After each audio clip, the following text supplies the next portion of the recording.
ನಮಸ್ತೆ ವೀಕ್ಷಕರೇ, ಎಲ್ಲ ಚೆನ್ನಾಗಿದೆ ಚಾನಲ್ಗೆ ಸ್ವಾಗತ. ನಾನು ರಾಜೇಶ್ವರಿ. ಇವತ್ತು ಒಂದು ಬೆಳಗಿನ ತಿಂಡಿಗೆ ಪ್ರೋಟೀನ್ ರಿಚ್ ಆಗಿರುವಂಥ ಬ್ರೇಕ್ಫಾಸ್ಟ್ ರೆಸಿಪಿನ ಹೇಗೆ ಮಾಡೋದು ಅಂತ ನೋಡ್ಕೊಂಡು ಬರೋಣ. ಇದು ಹೆಸರು ಕಾಳಿನ ದೋಸೆ ಹಾಗೂ ಶುಂಠಿ ಚಟ್ನಿ ಹೇಗೆ ಮಾಡೋದು ಅಂತ ನೋಡ್ಕೊಂಡು ಬರೋಣ ಬನ್ನಿ. ಇದಕ್ಕೆ ನಾನು 1.5 ಲೋಟದಷ್ಟು ಹೆಸರು ಕಾಳು, ಹಾಗೆ ಅರ್ಧ ಕಪ್ಪಷ್ಟು ದೋಸೆ ಅಕ್ಕಿ ಹಾಗೂ 1/4 ಚಮಚದಷ್ಟು ಮೆಂತ್ಯ ಕಾಳನ್ನು ರಾತ್ರಿನೇ ಚೆನ್ನಾಗಿ ತೊಳೆದು ನೆನೆಯಾಕಿ ಇಟ್ಟಿದ್ದೀನಿ. ಇದನ್ನು ಬೆಳಗ್ಗೆ ನಾವು ಮಿಕ್ಸಿ ಜಾರ್ಗೆ ಒಂದು ಇಂಚ್ ಆಗುವಷ್ಟು ಶುಂಠಿ, ಹಾಗೆ 1-2 ಹಸಿಮೆಣಸಿನಕಾಯಿ, ಹಾಗೆ 1-1.5 ಚಮಚದಷ್ಟು ಜೀರಿಗೆಯನ್ನು ಹಾಕ್ಕೊಂಡು,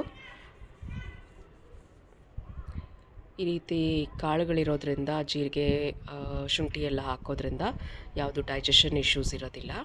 ಹಾಗಾಗಿ ಇದನ್ನೆಲ್ಲ ಒಟ್ಟಿಗೆ ರುಬ್ಬಿದ್ರೆ ಟೇಸ್ಟು ಕೂಡ ಚೆನ್ನಾಗಾಗತ್ತೆ, ಹಾಗೆ ಡೈಜೆಷನ್ಗೂ ತುಂಬ ಒಳ್ಳೆಯದಾಗತ್ತೆ.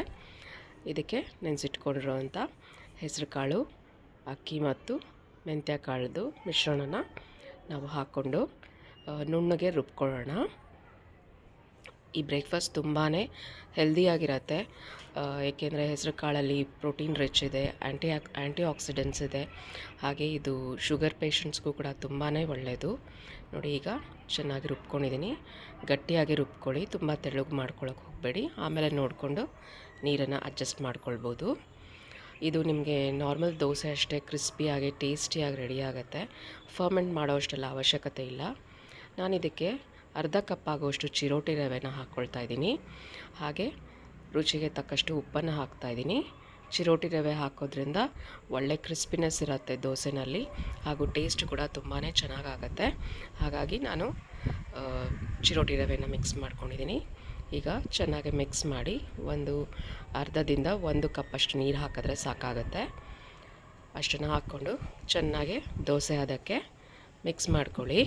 ಈ ದೋಸೆ ಹಿಟ್ಟನ್ನು ಫರ್ಮೆಂಟ್ ಮಾಡೋದೆಲ್ಲ ಏನೂ ಬೇಡ, ರೆಡಿ ಮಾಡಿದ ತಕ್ಷಣವೇ ದೋಸೆ ಹಾಕ್ಕೊಳ್ಬೋದು. ಹಾಗಾಗಿ ನೀವು ರಾತ್ರಿ ನೆನೆ ಹಾಕ್ಕೊಂಡ್ರೆ ಬೆಳಗ್ಗೆ ಎದ್ದ ತಕ್ಷಣ ದೋಸೆನ ಕ್ರಿಸ್ಪಿಯಾಗಿ ಟೇಸ್ಟಿಯಾಗಿ ಹೆಲ್ದಿಯಾಗೆ ಮಾಡ್ಕೊಳ್ಬೋದು. ಇದು ಎಲ್ಲರೂ ತಿನ್ಬೋದು, ಖುಷಿಯಿಂದನೇ ತಿಂತಾರೆ ಎಲ್ಲರೂ. ಹಾಗಾಗಿ ಒಮ್ಮೆ ನೀವು ಈ ರೀತಿ ನಿಮ್ಮ ಮನೆಯಲ್ಲಿ ಹೆಸರು ಕಾಳು ದೋಸೆನ ಟ್ರೈ ಮಾಡಿ ಹೇಗೆ ಬಂತು ಅಂತ ತಿಳಿಸ್ಕೊಡಿ. ಈಗ ನಾನಿಲ್ಲಿ ಒಂದು ಹಂಚನ್ನ ಇಟ್ಕೊಂಡು ಅದಕ್ಕಾದ ನಂತರ ದೋಸೆನ ಹಾಕ್ಕೊಳ್ತೀನಿ. ಈ ದೋಸೆ ನಿಮಗೆ ನಾರ್ಮಲ್ ಅಕ್ಕಿ ದೋಸೆ ಥರನೇ ತೆಳ್ಳಗೆ ಸ್ಪ್ರೆಡ್ ಮಾಡ್ಕೊಳ್ಬೋದು. ಇದಕ್ಕೆ 1 ಚಮಚದಷ್ಟು ಎಣ್ಣೆನ ಹಾಕ್ಕೊಳ್ತೀನಿ. ನೀವಿಲ್ಲಿ ನಾನ್ ಸ್ಟಿಕ್ ಪ್ಯಾನ್ ಅಥವಾ ಕಾಸ್ಟ್ ಐರನ್ ಪ್ಯಾನ್ ಯಾವುದಿದ್ರೂ ಅದನ್ನು ಬಳಸ್ಕೊಳ್ಬೋದು. ಹಾಗೆ ಸ್ವಲ್ಪ ತುಪ್ಪನ ಸಹ ಹಾಕ್ಕೊಳ್ತಾ ಇದ್ದೀನಿ. ತುಪ್ಪ ಹಾಕೋದ್ರಿಂದ ರುಚಿ ಚೆನ್ನಾಗಾಗತ್ತೆ, ಕಲರ್ ಕೂಡ ಚೆನ್ನಾಗಿ ಬರುತ್ತೆ. ನೀವು ಎಣ್ಣೆ ಮತ್ತು ತುಪ್ಪನ ನಿಮಗೆ ಅವಶ್ಯಕತೆಗೆ ಎಷ್ಟು ಬೇಕೋ ಅಷ್ಟು ಹಾಕ್ಕೊಳ್ಬೋದು. ನೋಡಿ, ಈಗ ಚೆನ್ನಾಗಿ ಬೆಂದು ಕೆಂಪಗೆ ಆಗ್ತಾಯಿದೆ. ಎಷ್ಟು ಚೆನ್ನಾಗಿ ದೋಸೆ ಎದ್ದು ಬರ್ತಾಯಿದೆ ನೋಡಿ. ಒಳ್ಳೆ ಗೋಲ್ಡನ್ ಬ್ರೌನ್ ಕಲರ್, ನಿಮಗೆ ಹೆಸರು ಕಾಳು ದೋಸೆ ಅಂತಲೇ ಅನಿಸೋದಿಲ್ಲ, ನಾರ್ಮಲ್ ರೆಗ್ಯುಲರ್ ದೋಸೆ ಥರನೇ ರೆಡಿಯಾಗಿದೆ. ಇದನ್ನು ಮನೆಯಲ್ಲಿ ವಯಸ್ಸಾದವರು, ಮಕ್ಕಳು ಎಲ್ರಿಗೂ ತಿನ್ನೋದಕ್ಕೆ ಕೊಟ್ಟರೆ ಆರೋಗ್ಯಕ್ಕೆ ತುಂಬಾ ಉತ್ತಮ.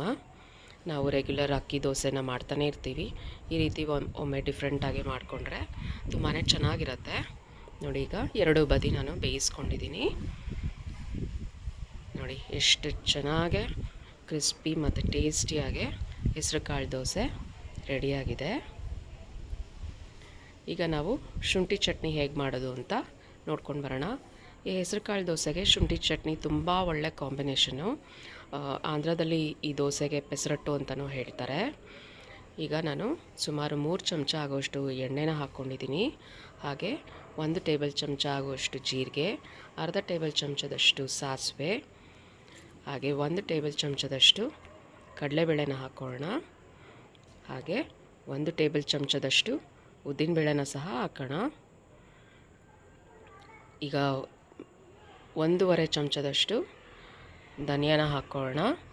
ಇದನ್ನೆಲ್ಲ ಮೀಡಿಯಮ್ ಟು ಲೋ ಫ್ಲೇಮಲ್ಲಿ ಚೆನ್ನಾಗೆ ಹುರ್ಕೊಳ್ಬೇಕು. ಸುಮಾರು 1 ನಿಮಿಷ ಹುರಿದ ನಂತರ ನಾವು ಬಾಕಿ ಸಾಮಗ್ರಿಗಳನ್ನು ಹಾಕ್ಕೊಳ್ಳೋಣ. ಮೀಡಿಯಮ್ ಉರಿನಲ್ಲೇ ಇರಲಿ, ದೊಡ್ಡ ಉರಿ ಮಾಡ್ಕೊಳ್ಬೇಡಿ.